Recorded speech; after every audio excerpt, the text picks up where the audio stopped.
Hi, welcome to Money Making Sense. I'm your host, Heather Kelly. I am standing outside Park City Sundance at the Music Lodge, and I've joining me Senor Carlos Morenos Jr. Yes, of course. My dad's the real one. The real one. Okay.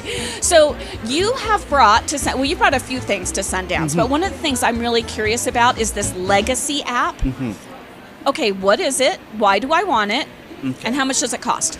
Okay, so the Legacy app is video messaging that will get delivered once you are passed.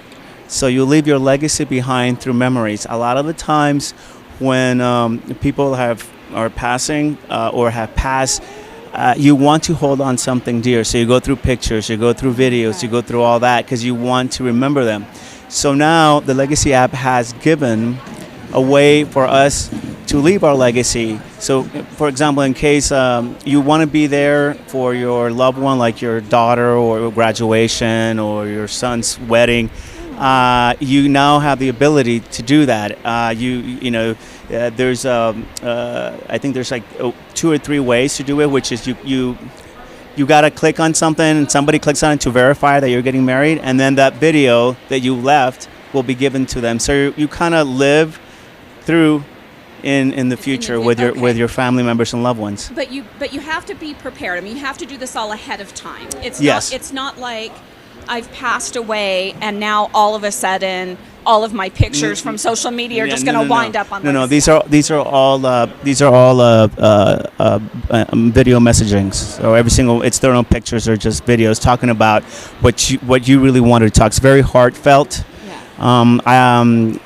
Panacea is the film that I have here, the short film, and I brought in the Legacy people with me because I witness, death is inevitable. We all go through it. It's such a morbid thing, but we kind of don't see it sometimes. So my film touches on that subject, and I ended up asking them permission if I could use it. Their product, and I just made it so it just comes together so beautiful. And it's actually the film is it's a lot of humor in it, a lot of humor, because I remember my aunt, she passed away recently, and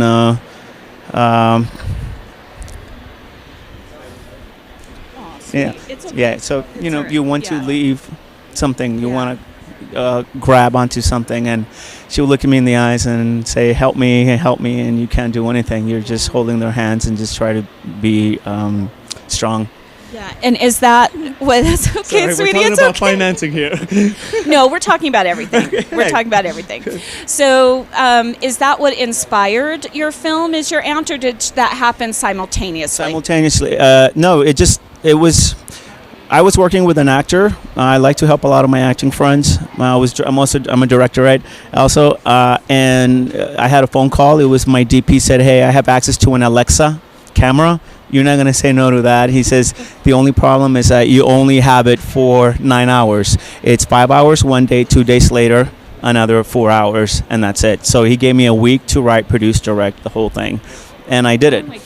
And here it is. It's been screening. People are receiving it beautifully because it's such a heartfelt film, and of course, bringing the app in it just made it all come together. So the people from Legacy App who are sponsoring us here, they couldn't ask for a better way of presenting the product. That's wonderful. I love hearing stories. They do it, write, direct, shoot a film in 9 days. In 9 hours. 9 hours, yeah. But it was a challenge. But just like right now, this is a challenge. Right. But we're here. Right. Cold. Okay, so I know, Carlos, that you have also been involved in some other bigger budget films. One that's been really popular this year, an animated film, Coco. Woohoo! All right, tell us who you were voicing. Okay, so there's 4 characters in it. Okay. The big one for me is a corn man. So it's a man that has 2 corns, right? to corn the cobs, eating them, right? And he has the line is, "What did I miss?" Everybody gets a laugh off of that. And then I also have three other characters. One's a stage manager, and one is, and they're all skeletons. So you can't really see me because they're skeletons. And then the fourth one is just like a voiceover calling out. But you never know what you are going to see because you don't, the directors are with you, but you have no idea what lines are they going to use, how they're going to use it. Yeah. So you're just in the booth and you're just playing. You're playing, like an 8-year-old. Just go and listen to the director. The director has some kind of a vision, but animation is so much fun because you're a kid. Now, in total contrast, the animation films can take up to 5 years from the time they start drawing and the actors all come in individually into studio, and you just did one in 9 hours. Yes. And by the way, if you want to see the Panacea, you can actually see it by going to, if you sign up for the Legacy app, go to legacyapp.co. And if you register there for free, you can watch Panacea and you can see what this is all about. So tell me also the difference in how much did you get, or do you think you'll earn off of your Panacea movie versus what you got voicing in the Coco movie? I will earn a lot of hearts. That's okay. No, you're gonna make me cry. No. Okay. That's a really great answer. Sorry, that's one of the best answers I've ever heard from anybody in my life. Okay. Thank you. So, I can't talk about money anymore. Okay. But I do want to move on to, I know that encouraging Latinos in the film business is very important to you. So why do you think it's so, the industry, Hollywood industry, why are they not embracing diversity as much as they could? Everything takes time. I think this is a time for diversity. It's been around for a while, but it hasn't been really embraced.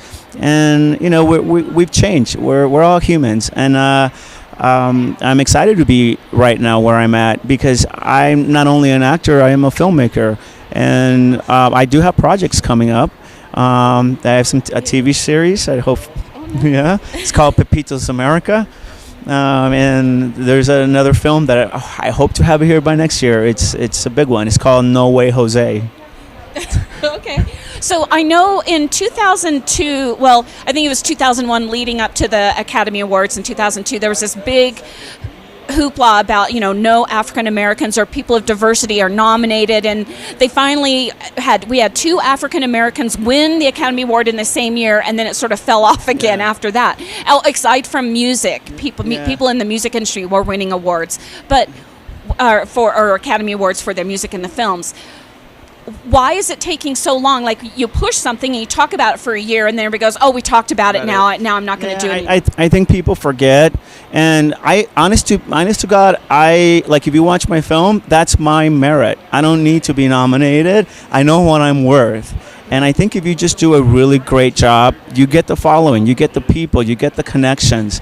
So I do get upset, but at the same time, I'm not really worried about the awards because awards are just awards. Like, they're going to come in a dozen.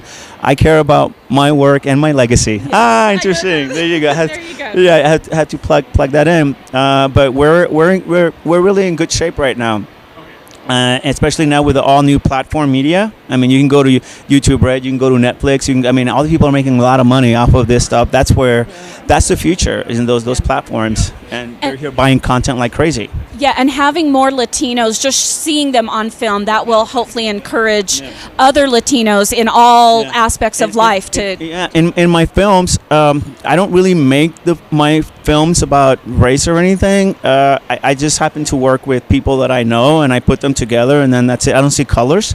Right. I just see, you work great with her, and you guys are together, you're married. I don't see none of that. It just happens. Well, I just say, for me, I come from a few generations ago, but I do remember the original Star Trek TV series, and there was a couple of women on there, and you weren't used to seeing, but they were in responsible roles. They weren't, just the woman to go get the coffee. Yeah. So it doesn't matter what race or anything they are, but just to see somebody that looks like you doing something. Yeah, like even for me, I'm a dark Latino, right? And I look Indian, I look all nationalities. I would like to be the first dark Latino that other little kids can see themselves. Oh look, but again, I don't see myself like that. I'm just a human. But it's important to have as much diversity because stories are stories around the world. You can have people from South America, Afghanistan, China, wherever.